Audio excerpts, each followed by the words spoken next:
إن الحمد لله نحمده ونستعينه ونستغفره ونعوذ بالله من شرور أنفسنا ومن سيئات أعمالنا.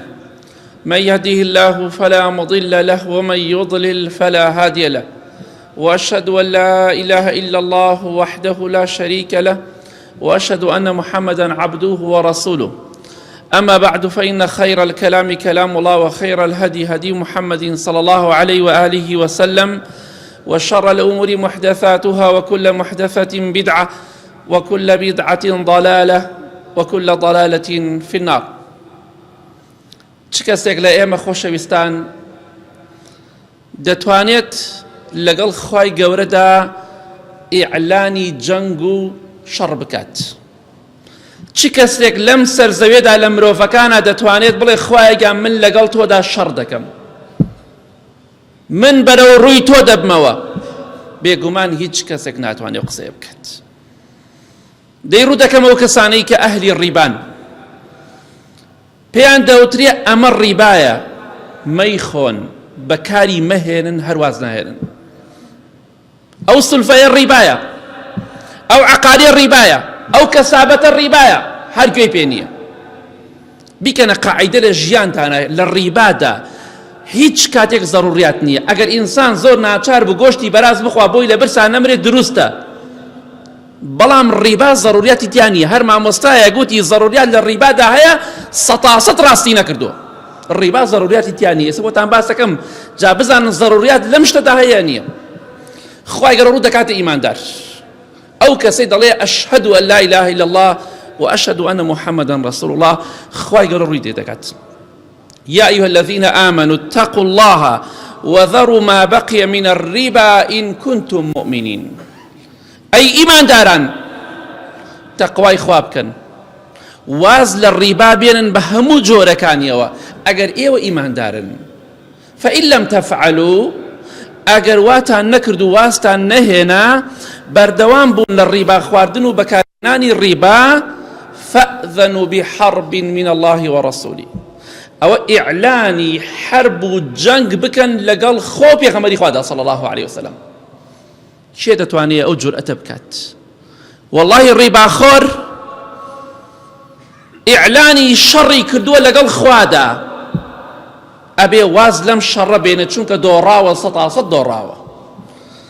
بوي إمامي عبد الله كوري عباس كأمازاي في غمري خوادا صلى الله عليه وسلم لأثره الصحيح ده فرميه: يقال يوم القيامة لآكل الربا خذ سلاحك للحرب. سيدك سبحان الله. لرجي قيامتها بوك سدوتريك إشي الرباي كردوه، الرباي خواردوه كسابتي الرباي كردوه. بي دوتريك دي فلان كس شككت هالقرو لقل خوادا شركة. بناب خواي قورا شري چي أو داماوا خوي قركراو بسريا جابوی لە ڕۆژی قیامەتە ئەگەر پێت خۆشە خوای گەورە بە دوژمنی خۆی ناوت بەرێ، بە کەسێک ناوت بەرێ کە دژایەتی خوات کردووە، شەڕ لەگەڵ خوادا کردووە، واز لە ڕیبا مێنە. ئەگەر پێشت خۆش نییە بیسەلمێنە. ئاگادار بە ئاڵتون بە قەرز بە قیست ئەگەر بۆ نیو سەعات بە قەرز بیکڕی ڕیبایە. هەرچی مامۆسای ئەم دنیاە فتوای بۆتە هەر هەمووی مخالفەی حەدیث پێغەمبەری خوای کردووە صلی الله عليه وسلم. بۆیە نەڵێ قەیچێکا بڕۆ زەڕوریاتە، ناچاری ڕیبا زەڕوریاتی تیا نییە. ئیمام مالک ڕەحمەتی خوای لێبێ دەفەرمێ سەیری قورئان و حەدیثم کردووە، هیچ تاوانێکم نەبینی وەکو ڕیبا بێ، چونکە خوا باسی هیچ تاوانێکی نەکردووە بڵێ ئیعلانی حرب لەگەڵا بکە ئیلا بۆ ڕیبا نەبێ، بۆ سوو، بۆ فایز. بۆیە ئەوەی کە ڕیبایە خۆتی لێ بپارێزە. ئاڵتون بە قەرز نابێ، بە قیست نابێ، ڕیبایە ڕیبایە ڕیبایە. پێغەمبەری خوا فەرمێ صلی الله عليه وسلم کەواتە ئەو کەسانەی ڕیباخۆرن و ئیشی ڕیبا دەکەن لەگەڵ خوادا ئیعلانی جەنگ و شەڕیان کردووە، شەڕێکیش کە تایە دۆڕاون و سەربەرزی و سەرفرازی بۆ ئەو کەسانە نییە، تەنها سەرشۆڕیان بۆ هەیە. بۆیە لە خوا بترسن، بۆی لە ڕۆژی قیامەتە پێت نەوترێ لەگەڵ خوادا شەڕ بکە و دەی چەکەکەت هەڵگرە. چەکی چی؟ کەواتە ئاگاداری خۆت. والله خۆشەویستان، ڕیبا سوو فایز کاریگەری خراپ دەکا لەسەر وڵات، لەسەر مرۆڤەکان، بۆیە پێغەمبەری خوا صلی الله عليه وسلم هەڕەشەی لە قەومێک کردووە لە کۆمەڵگایە کردووە کە ئیشی ڕیبا دەکەن. ئێمە بە خەڵکی دەڵێن کاکە گیان دەفتەرێک ئەدەی بە فڵان کەس ئیشی پێوە بکە، ئەگەر بڵێ مانگی 2 وەرەقەم دەوێ یا 3 وەرەقەم دەوێ یا 5 وەرەقەم دەوێ، ئەوە ڕیبایە، ئەبێ شەریکایەتی لەگەڵا بکەی. چەند کەساوە ئیفلاسی هێنا، خەڵکە بوو پارەیان بۆ دەبر بە لێشاو، هەبوو هات بۆ لام دەموت نەکەیەوە حرامە ڕیبایە، چونکە ئەو پیاوە کە ئەو هەموو پارە ئەدا بە تۆ دڵنیا بەڕاست نییە، دڵنیا بەڕاست نییە. هەبوو بە قسەمی دەکرد هەش بوو دەیانە بڕۆ پرسیا لە مامۆسا عوبێت بکەی، وەڵا ئەوەڵێ حرامە ناچم بۆ لای 30-40 دەفتەر پارەی تیا چوو، تا حرمەیە بۆ لام، حتا ماوی بە خەم و خەفەتەوە بژی. ئەگەر بەهاتای بۆ لای من 30,000 نایفەوتە، 40,000 نائفەوتە، نەک 30-40 دەفتەر نایە بۆ لام، دا بۆ خۆت باجەکەی بدە. وازانیم قسەی گیرفانی خۆم و ننکم و بۆکەم، قسەی باپیرەمت بۆکەم، پێت ئەڵێم ڕیبا ئیلا ئەبێ شەریکایەتی بێ. فڵان کەس ئەم دەفتەرە ئەدەم بە تۆ، ئەم مەبلەغە ئەدەم بە تۆ، 100 چەند من شەریکم، نیوەیە، 3یەکە، 4یەکە، چەند یەکە. ئەگەر بڵێ ڕێژەیەکی دیاری کراوم دەوێ، ئەوە ڕیبایە ڕیبایە ڕیبایە، ئاگادار بن. وەکو ئەو خەڵکە کە پارەیە لە ڕیبادا 100 نەفەر بەهۆی ڕیباوە پارەی خەڵکیان خوارد و ڕایان کرد، ئیفلاسیان هێنا، ئەوە بەرووبوومی ڕیبایە. خۆشەویستی خوا فەرمێ صلی الله عليه وسلم لە حەدیثێکی صحیح تەرغیبە: ما ظهر في قوم الزنا والربا إلا أحلوا بأنفسهم عذاب الله. هر قومك هر کۆمەڵگایەک دوو تاوان لە ناویاندا بڵاو بێتەوە، ئەوە عەزابی خوایان بۆ خۆیان حەڵال کردووە، واتە هەر شرکەیەک عەزابی خوا بێتە خوارەوە بۆیان مستحقن. ڕیبا و زینا ئەمڕۆ زۆر بڵاوە، 100 و هەزارها نەفەر هەیە خەریکی ڕیبایە، لەخوا ناترسێ، زینا دەکەن بە ئاشکرا، دەڵێ زینام کردووە. هەر قەومێک ئەم دوو تاوانەی تیا بڵاو بووەوە، ئەوە بەڕاستی عەزابی خۆیان بۆ خۆیان حەڵال کردووە. جا بۆی داواکەم لە خوای گەورە ڕەحمان پێ بکە، چونکە کۆمەڵگای ئێمە ئەم دوو تاوانەی زۆر تیا بڵاو بۆتەوە بە ئاشکرا. ڕیباخۆرە واز نایەنێ، چونکە پارەی چاکی دەسەکەوێ، بەڵام ئاگای لەوە نییە لە ڕۆژی قیامەتە خوای گەورە چۆن زەلیل و ڕسوای دەکات. بۆیە هەر قەومێک ئەم دوو تاوانی تیا بێ، بە تایبەتی ڕیباش کە لە زینا گەورەترە، پەنا بەخوای گەورە، دڵنیا بەخوای گەورە غەزەب دەڕژێنێ بەسەرمانە. بۆیە ئەمڕۆ خەڵک بەختەوەر نییە، خێر و بەرەکەت نەماوە، هەرچی ئەکەی فریان ناکەوی، ئەوەی معاشخۆرە هاوارێتی، ئەوەی کەسابەتەکە هاوارێتی، ئەوەی دەوڵەمەنە لە هەمووی خراپتر، ئەوە هەر کابراوتی خێری پێڕەوایە زۆر بەیان بەداخەوە. چونکە ئێمە لە ناوماندا ئەم تاوانانە بەڵاو بۆتەوە، زینا و ڕیبا و کۆمەڵێ تاوانی تر، ئەو کاتە پەنا بەخوای گەورە ئێمەش دڵنیا بەخوا عەزابمانەدا. ئەمڕۆ یەکێ لە عەزابەکانی خواوەیە کە خەڵکی زۆربەی مرتاح نییە و دڵخۆش نییە. باو باپیرمان 100 ئێمەی نەبوو، 100 ئێمە دڵخۆش بوون، ئێمە دڵخۆش نین، زۆربەمان کووە، مەگەر ئیمانەکە تۆزە دڵخۆشمان کە. ئەگینا خەڵکی خەمبار و بێتاقەت، بۆ چونکە تاوان خەڵکی وێران کردووە، دڵی خەڵکی وێران کردووە، ژیانی خەڵکی وێران کردووە، کۆمەڵگای وێران کردووە. خۆشەویستان، هیچ کەسێک لە ئێوە تا ئێستا زانیوێتی ڕیبا، سوو، فایز، هەر ناوێکی لێ دەنێی، لە زینا تاوانەکەی گەورەترە؟ خەڵکەی ڕیبا دەکات بەڵام ئامادە نییە زینا بکە، دەست خۆش بێ زینا ناکەی، بەڵام ئەمەش مەکە کە لە زیناکە گەورەترە. دەڕواتە سین، لە چین ئەچێشتی خراپ دەهێنێ، بەڵام گۆشتی بەراز ناخوا. دەکاکە گۆشتی بەراز ناخۆی دەست خۆش بێ، بەڵام خیانەت و غەشیش مەکە، شتی خراپ مێنە، شتێک مێنە بۆ نەسەعاتیشکا کۆتایی پێ بێ. لەخوا بترسە، 2 مناڵ، 3 مناڵ، 4 مناڵت هەیە، غەش لە کۆمەڵگا و لە هەزارها نەفەر مەکە لەبەر 3-4 مناڵ، لەبەر 2-3 مناڵ. غەش لە هەزارها نەفەر مەکە لەبەر 2-3 مناڵ. لەخوا بترسە. پەیامەکەم گەیشت بە غەش، ئەو کەسانی کە غەش دەکەن لەبەر خاتری مناڵەکانە کە مناڵە دوانە سیانە 4، غەش لە کۆمەڵگا و لە هەزارها نەفەر مەکە، قوڕ مەکە بەسەر خۆتدا. بێگومان پێغەمبەری خوا صلی الله عليه وسلم لە حەدیثێکی صحیح تەرغیبا دەفەرمێ: إن الدرهم يصيبه الرجل من الربا والرواية كده فرمي درهم ربا يأكله الرجل وهو يعلم أعظم عند الله في الخطيئة من 36 زنية يزنيها الرجل. سبحان الله. يبقرن خوشويستي خواه فرمي صلى الله عليه وسلم درهم الربا يك درهم ئێستا ئەمڕۆ 10,000 15 نازام چەندێکە بەس پارێکی کەمە، پارێکی زۆرنی ئەوەی کە بە وەرەقە و دوو وەرەقە ڕیبا وەرەگرێ ئەوە لە دەرهەم و دوو دەرهەم دەرچووە. یەک دەرهەم ڕیبا. بەڵام پێغەمبەری خوا فەرمێ صلی الله علیه وسلم وهو يعلم بزانێ ئەمە ڕیبایە، پێی وترا ئەمە ڕیبایە مەیکە هەر بەردەوامە لەسەری، کاکە ئەم کەسابەتە حرامە هەر بەردەوامە لەسەری، ئەوە ڕیبایە. بزانێ ڕیبایە و بەردەوام بێ لەسەری. خۆشەویستی خوا ئەفەرمێ صلی الله علیه وسلم یەک دەرهەمی ڕیبا 15-20,000 با بڵین لە 10,000 و 20,000 زیاتر کەمتر ئەوەندە. باوەڕ ناکەم 20,000 بێ، لانەی 10,000 بشتی ئەوە. سە سعرەکەی بزەبط بیر نەماوە. أفبي أعظم عند الله في الخطيئة من 36 زنية. أعظم أو عربي بزاني جوان تيجا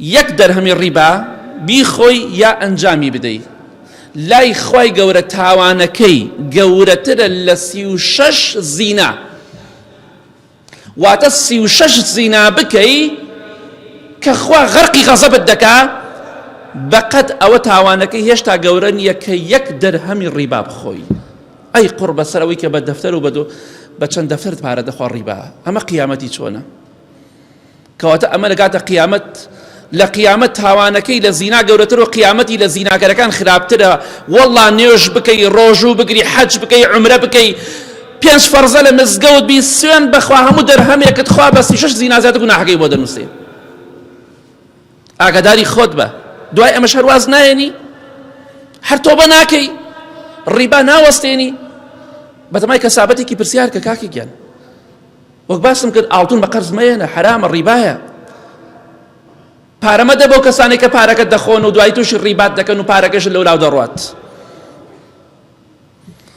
کەواتە ئاگادار بە کێ پێی خۆشە بە هەموو 10,000 بە هەموو 15,000 36 زینا زیاتر گوناحەکەی بۆ بنووسێ. بۆ چاکەمان زۆرە تا ئەمەش بێتە بانی بۆ قیامەتمان با لە خوا بترسین.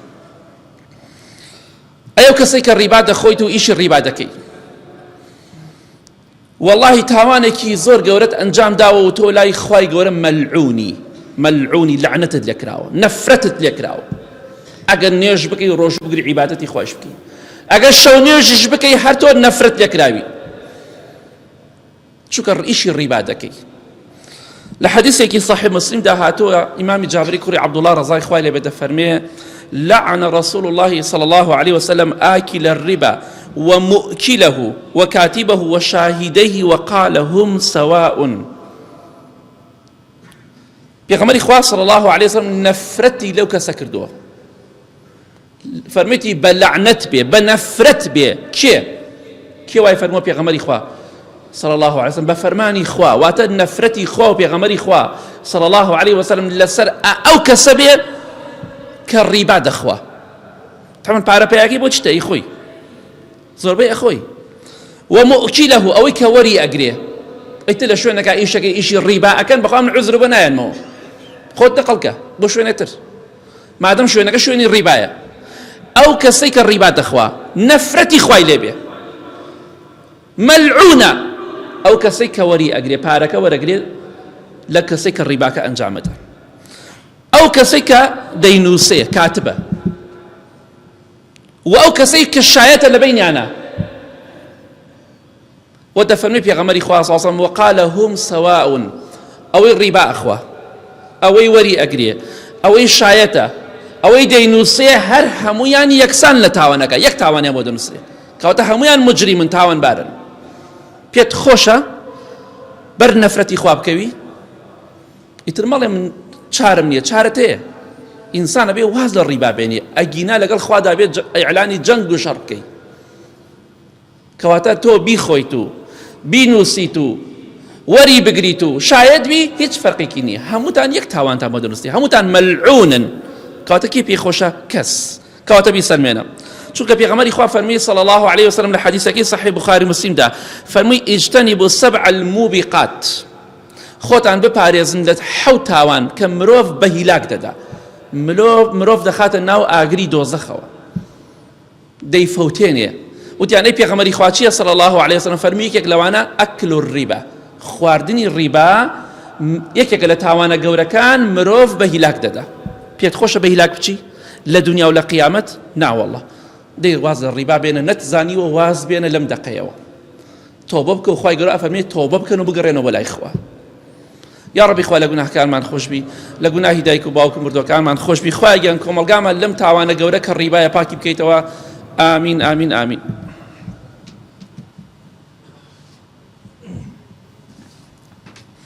الحمد لله والصلاة والسلام على رسول الله وآله وعلى آله وصحبه ومن والاه.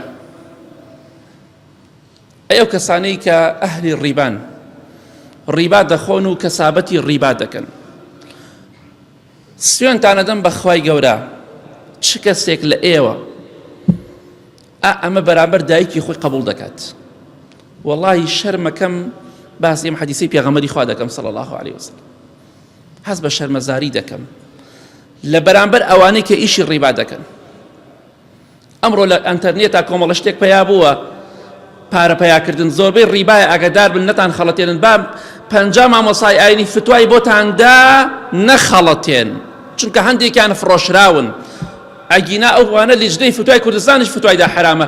لەورا مامۆسایەک لە خوا ناترسێ لە بەرگی فانەکەی خۆی فتواتان بۆدا هەرگوێی لێ مەگرن، هەرگوێی لێ مەگرن. چ کەسێک لە ئێوە لەم سەرزەوێدا هەموو خەڵکی بەرامبەر دایکی خۆی ئەمە قبول دەکات؟ ئەوەی کە خاوەنی غیرەت و پیاوەتی بێت. هیچ کەسێک وەڵڵاهی قبوڵی ناکات. پێغەمبەری خوا صلی الله عليه وسلم شتێکی بۆمان باس کردووە، من عەجایبم دێ لە کەسێک دوای بیستنی ئەم فەرموودەیەش هەرواز لە ڕیبا نایەنێ، هەر بەردەوامە لە ڕیبا. ئەڵێ خوا غەفوور و ڕەحیمە. ئەو خوایە کە غەفوور و ڕەحیمە لە قورئانە فەرمێتی لەگەڵ منە شەڕ بکە ئەگەر ڕواز لە ڕیبا نەهێنی. ئەوە قسەی خوای گەورەیە. ئەو خوایە فەرموویەتی، ئەو پێغەمبەری صلی الله علیه وسلم لە هەموو کەسێک زیاتر خوا دەناسێ ئاوای بە ئێمە فەرموو دەربارەی ڕیبا. ئیتر دەمت مەکەرەوە بڵێ خوا غەفوور و ڕەحیمە. خوا غەفوور و ڕەحیمە بەرامبەر بە کەسێک کە لەگەڵ خوادا ڕاستگۆ بێت، نەک ڕیبا خۆر بێ. لە حەدیثێکی صحیح تەرغیب هاتووە، خۆشەویستی خوا فەرمێ صلی الله عليه وسلم: الربا 73 بابا. ڕیبا 73 بەشە. 73 بەش ڕیبامان هەیە، أنواعي هي. دفرمي أيسرها مثل أن ينكح الرجل أمه، وفي رواية أدناها كالذي يقع على أمه، نعوذ بالله. ربا حفتاوسي بشا بتشكترين بشي الربا لم حفتاوسي كامي تاوانك إلى همي بتشكترا وكوايك إنسان أو بچوكان حفتاوسية بشا بچوكترين بشي أم تاوانانا أم ربايانا تاوانكي وكو تاواني أواك إنسان دايكي خوي ماركو لقل يا زينابك. شي قبولي دكا، شي قبولي دكا لقل دايكي يا زينابك وماري بك لدواي مردني باوكي. كاس قبولي ناكا دي الربا قبول مكا، چونك الربات قبول كد أما بچوكترين بشي الربا وەکو دایک مارەکردن وایە و زیناکردن لەگەڵ دایک و باوک، لەگەڵ دایکە عەفو. ئەی ئەگەر کەسێک پەنا بەخوای گەورە، کەسێک گەورەترین بەشی ڕیبا ئەنجام دا تاوانەکەی چییە؟ کێ پێی خۆشە لەگەڵ دایکیا بخەوێ؟ کێ پێی خۆشە لەگەڵ دایکیا زینا بکە؟ کەس پێی خۆش نییە. دەی واز بێنە لەم تاوانە، چونکە وەڵڵاهی ئەگەر دەرهەمی ڕیبا 10,000 15,000 ڕیبا بخۆی دڵنیا بە تاوانەکەت ئەوەندە گەورەی لە 36 زینا گەورەتر وەک پێغەمبەری خوا صلی الله علیه وسلم و دڵنیا بە ئەگەر کەمترین پارە دەست بکەوێ حساب کە دایکی خۆت مارە کردو. کێش قبولی دەکات؟ بێگومان کەس قبولی ناکات ئیلا مەگەر کەسێک حاش عەزری پیاوەتی و غیرەتی نەبێت، کەواتە واز لە ڕیبا بێنە، چونکە ئەوە تاوانی ڕیبایە. خوای گەورە و پێغەمبەری خوا صلی الله علیه وسلم هەڕەشەیان لە ئێمە کردووە، هەڕەشەیان کردووە. هەڕەشەی چی؟ ئەو کەسەی ئیشی ڕیبا بکە ماڵەکەی پیت و بەرەکەتی تیا نامێنێ، هەر چەندێ زۆر بێ. پێغەمبەری خوا صلی الله عليه وسلم دەفەرمێ لە حەدیثێکی صحیح تەرغیبە، ئەفەرمێ: الربا وإن كثر فإن عاقبته إلى قل. ڕیبا هەرچەندێ زۆر بێ، سوو فائیز هەرچەندێ زۆر بێ، سەرنجامەکەی بۆ کوێیە؟ بۆ کەمیەتی و لە ناوچوونە. وەڵی خۆم چەندەها کەس دەناسم ئیشی ڕیبای کرد سوێن بەخوا ئیفلاسیەنە، چونکە فەرمێ عاقیبەتەوە ئیلا قولین، هەرچەندێ زۆر بێ سەرنجامەکەی نەمان و تیاچوونە. ئەوەی ئیشی ڕیبا بکە لە دنیادا مفلیسە و لە قیامەتیش مفلیسە. کەواتە زۆرمان بینی چەند هەزار دەفتەری خەڵک ساڵانە دەخورێ لەم کوردستانەدا، هەمووشی ئی ڕیبایە. کاک فڵان کەس ئەوە 5 دەفتەر با پارە داوی ئەوە ماهانەوە لەم بەریە. ئینسانی عاقڵ و تێگەشت و بەتایبەتی خەڵکی کاسبکار ئەگەر خۆی گێر نەکات لەو شتە تێگا، نمونەیەکتان بۆ دێنم بۆی تێ بگەن، ئەو وازە تاوانەکەی بێنە کە چەندی حرام و تاوانێک گەورەیە کە تۆ دەفتەری ئەدەی بە کەسێک بە مقابلی پارێکی دیاریکرا ئەوە ڕیبایە، چونکە شەریکایەتی نییەوە. نمونەیەکتان بۆ دەهێنمە بۆی نەتان خەڵەتێنم. دەفتەرێک پارە ئەو کەسێک کە کەسابەت کا دەزانێت، دەفتەرێک پارە لەوانەیە مانگی وەرەقەیە پیا بکە 2 گەڵا 3 گەڵا با بڵێ 5 گەڵا، تۆ زۆر دابنێ 5 گەڵا بدادێ، شتی وا زەحمەتە. معقولە پیاوێک دەڵێ دەفتەرێ پارەم بەرێ من مانگی 2 وەرەقە 3 وەرەقەتە دەمێ. باشە تۆ بیرێ بکەرەوە ئەم پیاوە گەر بە نیوەی ئیش بکە، من دەفتەرێ پارەم داوەپی ئەگەر نیوەی بدا بە من، کەواتە ئەگەر 2 وەرەقە بداتێ کەواتە 4 وەرەقەی پیا کردووە، 4 وەرەقەی کوێ پیا کردیە؟ ئەی 5 وەرەقە بدا بە من مانگی بۆ دەفتەری 5 وەرەقە، ئەی بیرێ بۆ ناکەیتەوە. باشە 5 وەرەقەیدا ئەی چەندێکی بۆ خۆی هەڵگر، خۆ ئەگەر نیوەی بێ کەواتە 2 وەرەقەی فڕێداوە، ئێشتی وا بێت دەفتەرێ مانگی 2 وەرەقە فڕێدا، بزانە پارەکەت خورا و دانەوە داکراوە، شتی وا نابێ. تووشی ڕیبا بووی و پارەکەیشت دڵنیا بەچۆتە قورگی شێرێکەوە، مەگەر خوا ڕەحم کات لەوانێت تۆ ئاخر نەفەر بی کابرا ڕابکە بڕات. کەواتە ئەگەداری خۆت بە ڕیبا سەرنجامەکەی تیاچوونە. پێغەمبەری خوا فەرمیێ صلی الله علیه و سلم، خوای گەورەش دەفەرمێ یەمحق الله الربا، ئەو ئاەتی قورئانە، خوای گەورە پیت و بەرەکەتی ڕیبا ناهێڵێ، ئەو ماڵی بە ڕیبا پەیایەکەی پیت و بەرەکەتی نامێنێ. کەواتە ئەگەدار بە وەڵڵاهی ڕیبا هەچەندێ زۆر بێ هەل لە ناوچوونە سەرنجامەکەی. آخر خاڵ ئەو کەسەی کە ڕیبا دەخوات، ئەهلی ڕیبا، ئەگەر تۆبە نەکەن و نەگەڕێنەوە لای خوا، مزگێنیان لێ بێ لە دوای مردنیان، ئەمە سزاکەیانە لەو ڕۆژێک کە دەمرێ هەتا قیامەت. ئەمە سزای ئەو کەسەیە کە لەبەر ماڵ و مناڵ ڕیبای خواردووە، ئیشی ڕیبای کردووە، کەسابەتی ڕیبای کردووە. لە حەدیثێکی صحیح بوخاری داهاتوە، خۆشەویستی خوا فەرمێ صلی الله عليه وسلم لە خەومدا، طبعا خەوی پێغەمبەران سەلامی خوای نەسەبێ وحیە، وحی خوایە، ئەفەرمێ لە خەومدا 2 مەلایکە هاتن بۆ لام، 2 پیاو لەسەر شکل و شێوەی 2 مرۆڤ کە جوبرەئیل و میکائیل بوو سەلامی خوایان لەسەر بێ. هاتن دیان ئەی محەممەد صلی الله علیه وسلم با بڕۆین. دەفەرمێ منیان بر چەند سزایەکیان پێشانمدا. یەکێک لەو کەسانی کە پێشانمیاندا ئەفەرمێ ڕۆشتین سەیرم کرد پیاوێک سەرێم مەنزەرەکە بهێنە بەرچاوی خۆت. پیاوێکم بینی لە ناو ڕووبارێکا بوو، ڕووبارەکە خوێن بوو، سوور وەکو خوێن، بهێنە بەرچاوی خۆت لە ناو ڕووبارێکا بی پڕ بێ لە خوێن، واتە ڕووبارەکە لە جیاتی ئاو خوێنی تیابی وەکو خوێن سوور بێ.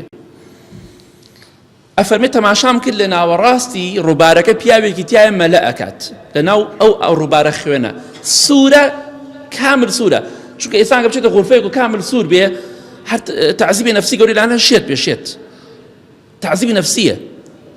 بۆ لە ناو ئاوێ خوای گەورە ناو ئاوێکا داینانێ کە ئاوێکی سپی بێ، لە ناو خوێناوێکا داینێ بۆی تعزیبیدا، تعزیبی ئەو ئینسانم دەکە ڕیبای کردووە. پێغەمبەری خوا فەرمێ صلی الله عليه وسلم ئەم پیاوە لە ناو گۆمێک لە ناو ڕووبارێکی خوێناودا مەلە دەکات لە ناوەڕاستی ئاوەکە، دێتە دەرەوە، ئەوێ بێتە لێواری خوێناوەکە. پیاوێکیش لە لێواری ڕووبارەکە وەستاوە، لە کەناری ڕووبارەکە وەستاوە، کۆمەڵێ بەردی زۆری لە بەردەمایە، بەردی زۆر، حیجارەتون کەثیرە، ئەفەرمێ بەردی زۆری کۆ کردوتەوە. ئەم پیاوە لە لێواری ڕووبارەکە وەستاوە، پیاوێکیش لە ناو ڕووبارەکە مەلە دەکا، وردە وردە دێ بۆ لێواری ئاوەکە بۆی دەربچێت کە ئاوەکەی خوێناوە، ئاوێکی سوور خوێناو. پێغەمبەری خوا فەرمێ صلی الله عليه وسلم کاتی ئەم پیاوە نزیک ئەبێتەوە لەوەی دەربچێت لە ڕووبارەکە، ئەم پیاوەی لێواری ئاوەکە خوێناوەکە یەک بەردێ ئەکێشێ بە ناودەمی کابرادا، ڕێک ئەدا بە ناودەمیە، بەردێکی تێگرێ ئەکێشێتە ناودەمیا دووبارە ئەو پیاوە دەگەڕێتەوە ناوەڕاستی ڕووبارەکە بۆ بەردە کە لێدا یەکسەر گەڕێتەوە بۆ جێگای خۆی ئەم پیاوە دووبارە دێتەوە هەم دووبارە بەردە کێشە بە ناودەمیا پێغەمبەری خوا فەرمووی ساڵم جوبرەئیل و میکائیل فەرمووی سەلامی خوای لەسەر بێ ئەم پیاوە هەتا ڕۆژی قیامەت ئەمە عەزابەکەیەتی بەردەوام بەرد ئەکێشن بە ناودەمیا و لەناو ئەو خوێناوە دەرناچێ لەناو قەبرە باسی قەبرە بەخوا ئێستا ملیارەها و ملیۆنها کەس ئێوە حاڵەکەیەتی ناو قەبردا لە موسڵمانان و غەیری موسڵمانان وتم ئەی جوبرەئیل سەلامی خوای لەسەر بێ ئەمە کێیە بۆ خاتری خوا ئەم بەدبەختە کێیە ئەم دۆڕاوە کێیە ئەم نەکبەتە کێیە کە بەردەوام ئەکێشن بە ناودەمیا بە بەردێک لەناو ئەم خوێناوە دەرناچێ هەتا ڕۆژی قیامەت هەیە هەزارەها ساڵە تایەتی هەتا قیامەتیش تایە بێ فەرمووی ئەو کەسە والذي رأيته في النهر نهر آكل الربا فەرمووی ئەوەی کە لەناو ڕووبارەکە بینیت ڕووبارە خوێناوەکە ئەوە کەسێکە لە دنیادا ڕیبای خواردو ئیشی ڕیبای کردو کەسابەتی ڕیبای کردووە ڕیبای ڕاکێشاوە کاکە پیان وتی ئەمە ڕیبایە حرامە سولفەیە پارەیە چییە خانوت هێنیتەوە مشکلەی تۆ نییە نابێت ڕیبا ڕاکێش ڕیبا ئەوە تاوانەکەیتی چێ لە خانوەکە تەواو ناکەیت یا تەواو ئەمریت نابێتە میرات خانوەکە قوربۆکەی بەسەر خۆتە لەبەر خاتی ماڵ و مناڵ ئەمە چەند تاوانێک و چەند سزایەکی ڕیبا خواردن و بۆتان باس کرد هیوادارم ئینشاڵڵا بە خۆماندا بچینەوە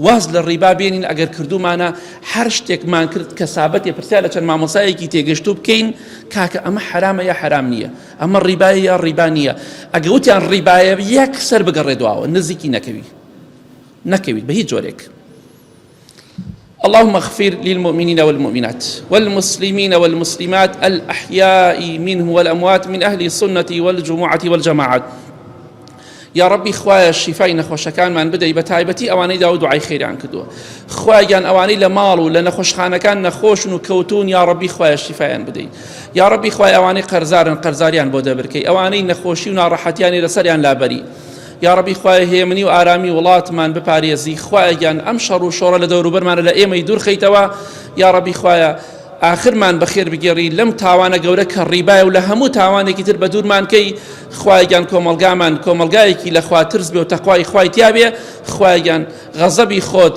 نەڕژێنی بەسەرمانە ڕەحمەتی خۆت بڕژێنە بەسەرمانە خوایان بارانی بە ڕەحمەتمان زیاتر بۆ بارێنە آمين آمين آمين وصلى الله على محمد وآله وصحبه أجمعين